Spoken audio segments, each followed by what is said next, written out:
Part 2 की शुरुआत वहीं से होती है जहाँ पिछला एपिसोड खत्म हुआ था। जी को याद आ जाता है कि जीचन तो उसके बचपन का पड़ोसी कम दोस्त था जो हमेशा उसके पीछे पीछे आया करता था और जिसे वो अपने छोटे भाई की तरह ट्रीट किया करती थी। अब जी को पहले तो बिलीव ही नहीं होता क्योंकि वो बचपन में बहुत ही छोटू सा हुआ करता था जो उसके क्लास का सबसे छोटा बच्चा था। फिर थोड़ी उसकी पिटाई लगाती है इतने दिनों तक उसके साथ मस्ती करने के लिए। देन घर आकर जी उनकी बचपन की फोटोज की एल्बम देखती है जिसे देखकर वो बहुत ही खुश होती है। देन वो अपनी मॉम को भी इस बारे में बताती है कि कितने ही सालों बाद उसे जीचन मिला। तो मॉम उसे उनके बचपन का एक इंसिडेंट बताती है जब जीचन अब्रॉड जा रहा था पर उससे पहले वो जी से मिलने के लिए उसके घर आया था मगर तब जी घर पे नहीं थी। तब जीचन बहुत ही ज्यादा रोया था लेकिन जी दोबारा से उसे मिलकर बहुत ही खुश थी। देन वो तियान को उसके स्कूल और जी को उसके ऑफिस छोड़ने जाता है जहाँ तियान तो रास्ते में यूबे को देखकर कार से निकल जाती है मगर इससे पहले वो उसके बारे में पूछता है कि वो तो उनकी क्लास का टॉपर है तो वो उसके साथ स्कूल चली जाएगी। मगर फू को तो यूबे बिल्कुल भी अच्छा लड़का नहीं लगता तो तियान यूबे से बात करते हुए जाती है मगर हमारा यूबे थोड़ा सा इंट्रोवर्ट टाइप का लड़का था जो दूसरों से कुछ खास बातें नहीं करता था। अब क्लास में पहुंचकर तो तियान अपने कुछ फ्रेंड्स के साथ जीचान की फैन गर्लिंग कर रही थी जहाँ तियान तो अकेले ही जीचान की तारीफों की पुल बांध देती है और अपने सभी क्लासमेट से जीचान के फैन क्लब को ज्वाइन करने के लिए कहती है जो देख हमारे यूबे को तो बिल्कुल भी पसंद नहीं आ रहा था क्योंकि उसे ये सब कुछ बकवास लगता है। वहीं तो जी जीचन को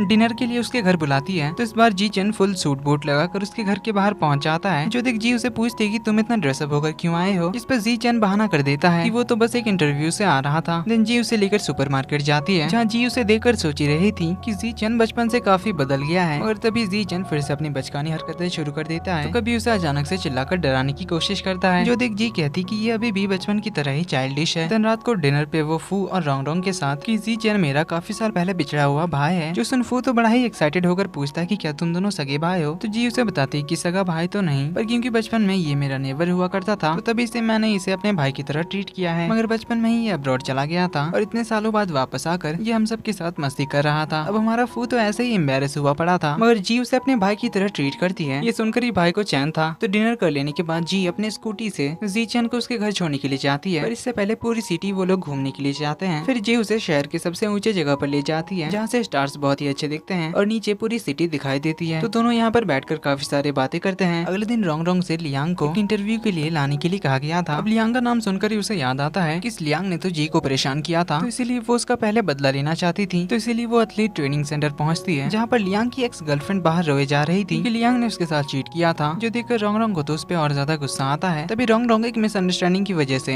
एक दूसरे लड़के को लियांग समझ लेती है तो उसे मजा चकाने के लिए वो उसे शूटिंग एरिया का गलत पता बता देती है जहाँ तक उसे सीढ़ियों से चढ़कर जाना होगा क्योंकि लिफ्ट खराब है जबकि ऐसी कोई बात ही नहीं थी। तो दूसरी ओर लियांग तो इंटरव्यू में पहुंच चुका था जिस बारे में रोंग की फ्रेंड उसे मैसेज करके बताती है। तब रोंग को रियलाइज होता है कि उसने तो किसी दूसरे लड़के से बदला ले लिया। वहीं इधर उस लड़की की तो सीढ़ियाँ चलते चलते हालत खराब ही हो जाती है। वैसे ये भी इस कहानी का एक और लीड कैरेक्टर है जिसका नाम है शुवांग। वहीं इधर जी और उसकी टीम जिस रियलिटी शो पर काम कर रही थी उसे कैंसिल कर दिया जाता है क्योंकि उस तरह के शो पहले से ही काफी अवेलेबल थे। लेकिन जी अपनी टीम के साथ एक नया फॉर्मेट के साथ एक रियलिटी शो बनाने का सजेशन देती है जिसकी परमिशन चीफ से उसे मिल जाती है। इधर रोंग रात को घर लौट रही होती है कि तभी उसे रास्ते में दो ड्रंक आदमी परेशान करने लग जाते हैं लेकिन तभी वहाँ पर वांग आ जाता है जिसके आने पर वो दोनों वहाँ से चले जाते हैं। तो रोंग वांग को थैंक यू कहती है मगर उसे अभी भी डर लग रहा था अकेले घर जाने में। तो वांग उसे कहता है कि तुम घर जा सकती हो क्योंकि मैं यहाँ थोड़ी देर रुकने वाला हूँ अपने दोस्त के आने के लिए इसीलिए तुम चिंता मत करो। ये कहकर वो रोंग को घर जाने के लिए कहता है। अब रोंग को तो थोड़ा सा गिल्टी फील होता है क्योंकि उसने वांग को बिना वजह परेशान कर दिया था जबकि उसने तो उसकी हेल्प की। अगले दिन फू तियान को एग्जाम दिलाने के लिए उसके एग्जाम सेंटर तक छोड़ने आता है जो कि फू के यूनिवर्सिटी में ही था। तो यूबे का भी सेंटर यहीं पर था जिसे देखकर तियान फिर से उससे बात करने के लिए चली जाती है जहाँ वो फिर से जाकर बकबक शुरू कर देती है और उससे बहुत कुछ पूछने लग जाते हैं कि तुम इतनी जल्दी क्यों आ गए, तुमने एक्स्ट्रा पेन लाया कि नहीं, अगर तुम कुछ भी लाना भूल गए होगे तो मुझसे मांग लेना, आखिरकार हम दोनों क्लासमेट्स हैं तो इतनी हेल्प तो हमें एक दूसरे की करनी ही चाहिए। वहीं से जीचान को घर में यूबे का हॉल टिकट मिलता है जो कि मैथ एग्जाम का होता है मगर जीचान उसे यूबे तक पहुंचाने के लिए निकल जाता है जबकि आज तो उनका लिटरेचर का एग्जाम था। पर एग्जाम शुरू होने से पहले तियान को पता चलता है कि वो तो पेन लाना ही भूल गई है। तभी यूबे वहीं पर होता है तो वो पहले तो उसे थोड़ा टीज करता है ये कहकर कि तुम तो मुझे एक्स्ट्रा पेन्स देने की बात कर रही थी। देन उसे अपने एक्स्ट्रा 2 पेन्स दे देता है जिसके बाद दोनों आराम से एग्जाम्स लिखकर खत्म करते हैं। और एग्जाम खत्म होने के बाद जीचन वहाँ पर पहुँचता है जहाँ वो यूबे से कहता है कि आज तो कोई उसका हॉल टिकट लाना भूल गया था। ये कहकर वो उसे मैथ का हॉल टिकट दिखाता है। रिप्लाई में यूबे कहता है कि आज तो लिटरेचर का एग्जाम था जो मैंने अभी अभी देकर खत्म किया। जो सुन जीचन का तो पोपटी हो जाता है। तभी दूर से यूबे को तियान आवाज लगाती है। यूबे उसे थोड़ा टीज करने लगता है आखिर वो लड़की है कौन, मगर यूबे तो उसे इग्नोर मार के चला जाता है और तियान को जल्दी से बाहर ले आता है। वहीं जी अपने ऑफिस में शो की प्लानिंग में लगी थी। तभी जीचन अपने सोशल मीडिया पर यूनिवर्सिटी से एक पोस्ट डालता है जिसे देख जी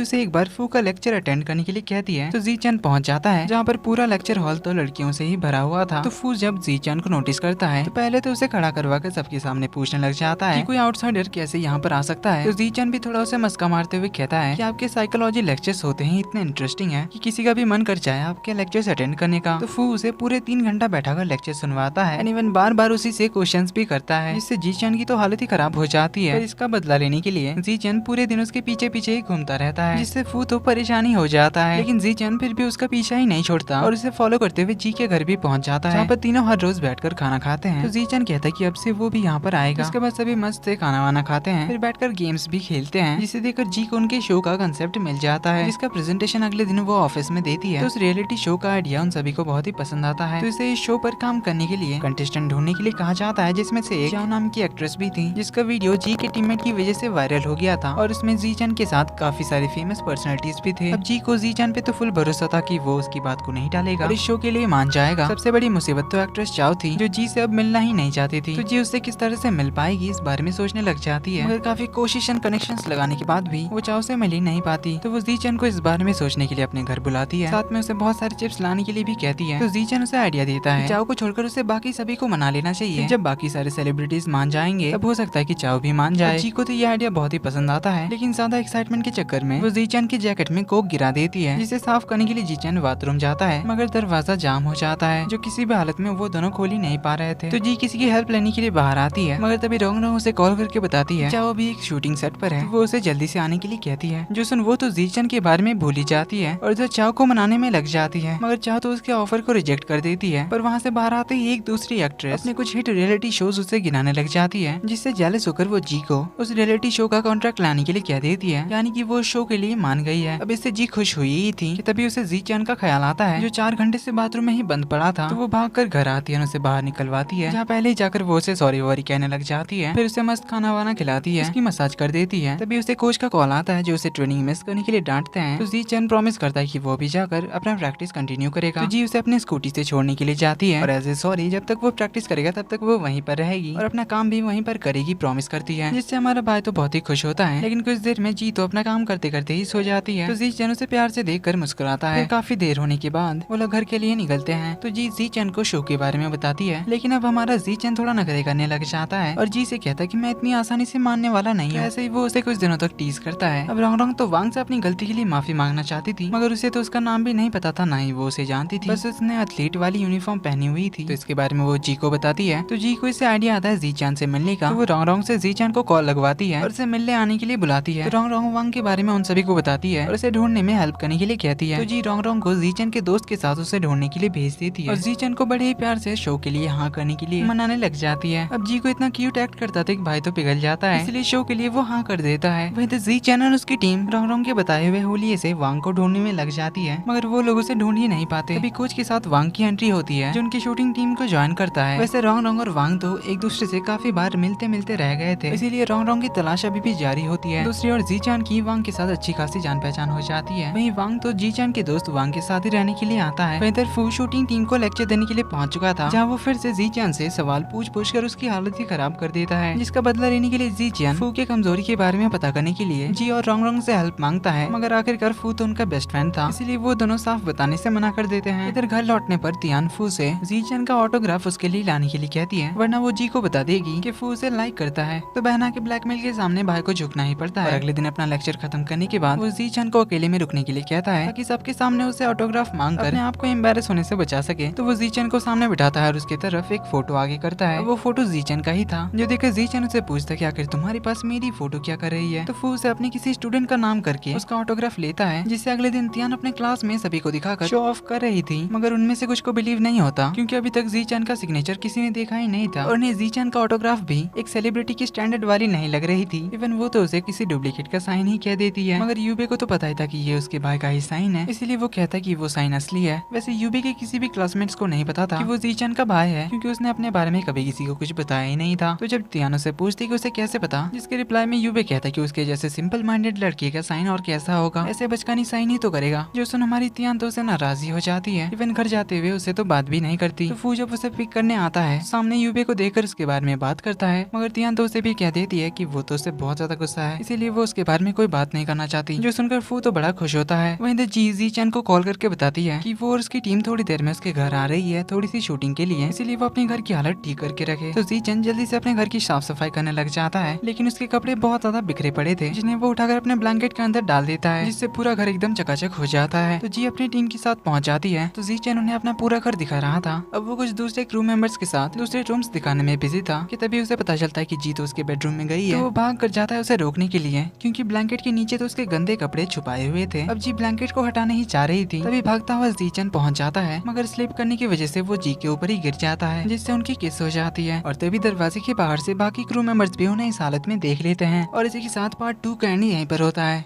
और वीडियो पसंद आई तो वीडियो को लाइक कर देना, चैनल पर पहली बार आए तो do subscribe and hit the bell icon ताकि अगली पार्ट आपसे मिस ना हो। तो मिलते हैं आपसे अगले वीडियो में, तब तक के लिए take care and bye bye.